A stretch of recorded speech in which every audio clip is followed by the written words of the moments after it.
നീതീകരണവും പറയാത്ത വിധം തലങ്ങും വിലങ്ങും സ്ഥലം മാറ്റുകയാണ്.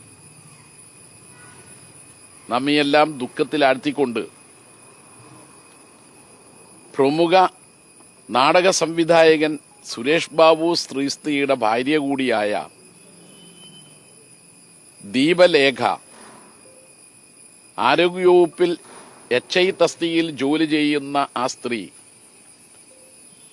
നല്ല അംഗീകാരവും സേവന സന്നദ്ധതയുമുള്ള ഒരു സർക്കാർ ജീവനക്കാരിയാണ് എന്ന പേര് കേട്ടയാളാണ്. അവർക്ക് ആക്സിഡന്റിൽ പരിക്കുപറ്റി, കാലൊടിഞ്ഞു. അതിനെ തുടർന്ന് ട്രാൻസ്ഫറിന്റെ കരട് പ്രസിദ്ധീകരിച്ചപ്പോൾ അവര് ആക്സിഡന്റിൽ പരിക്കുപറ്റിയ ആ പരിക്കിന്റെ സർട്ടിഫിക്കറ്റ് അടക്കം എല്ലാ രേഖകളോടും കൂടി DMOന് അപ്പീൽ കൊടുത്തു. ചൊക്ലിയിലാണ് അവർ അന്ന് ജോലി ചെയ്തിരുന്നത്. ചൊക്ലിയിൽ എത്തിയത് 4 മാസം മാത്രമേ ആയുള്ളൂ. 4 മാസത്തിനകം ഒരു ട്രാൻസ്ഫർ അവർ പ്രതീക്ഷിക്കുന്നില്ല. ചൊക്ലിയാവുമ്പോൾ പ്രത്യേകിച്ച് ആക്സിഡന്റിൽ പരിക്ക് പറ്റിയത് മൂലം വിദൂര സ്ഥലത്തെ ട്രാൻസ്ഫർ ഒഴിവാക്കണമെന്ന് ആവശ്യപ്പെട്ടിട്ടും ചൊക്ലിയിൽ നിന്ന് വടകര സ്വദേശിനിയായ ദീപാലേഖക്ക് പോയി വരാനുള്ള സൗകര്യം ഒരു വാഹനമെടുത്താൽ സാധിക്കുമെന്നുള്ളത് കൊണ്ടും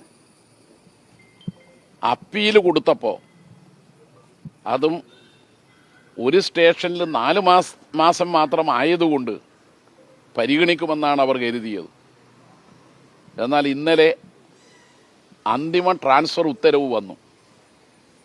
അവരെ ചൊക്ലിയിൽ നിന്ന് പിണറായിയിലേക്ക് സ്ഥലം മാറ്റി.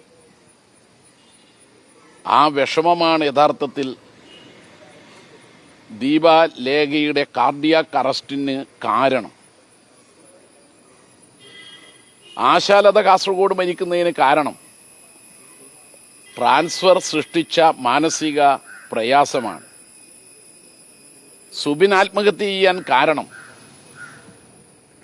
40 കിലോമീറ്റർ അകലെ സ്ഥലം മാറ്റിയതിനെ തുടർന്നുള്ള മാനസിക പ്രയാസം മൂലമാണ്.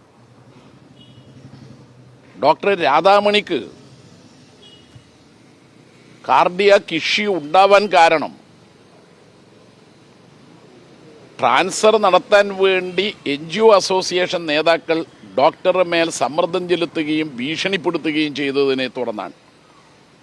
ചുരുക്കത്തിൽ UDF സർക്കാർ അധികാരത്തിൽ വന്നതിന് ശേഷം സർക്കാർ ജീവനക്കാരെ കൊലക്കു കൊടുക്കുന്ന ട്രാൻസ്ഫറാണ് ഇപ്പോൾ നടന്നു വരുന്നത് എന്നത് കണ്ണൂർ ജില്ലയിലെ ഈ 2 ഉദാഹരണങ്ങളും തൊട്ടയൽ ജില്ലയിലെ